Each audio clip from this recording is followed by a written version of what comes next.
praktikalara əsaslanır.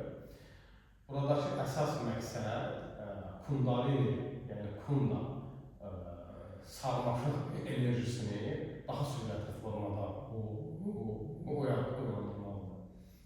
Bunun üçün müxtəlif kriya texnikaları var. Və o birisi yoga üsullarından fərqli bundadır ki, kriya yoga şəhər həyatına uyğundur. Yəni bundan istənilən insan məşğul ola bilər. Evdar qadınlar, kişilər, gənc insanlar, məsəl üçün 16 yaş üstü, 18 yaş üstü qızlar olanlar, tələbələr. Yəni demək olar ki, hər kəs bununla məşğul ola bilər. Hətta lap böyük insanlar belə bununla məşğul ola bilər.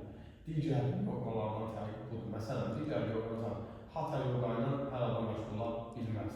Çünki fiziki praktikalar çoxdur, əziyyətli biraz ola bilər. Kriya isə belə deyil. Biraz o üstlərə baxanda ikisinin rahatlığı olur. Bu belə. Ancaq əsas bir şey getirmək istəyirəm.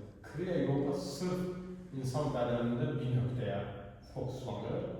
Nədir? İnsanın bədənində kundalinin oyanması üçün 3 dənə əsas mərkəz var.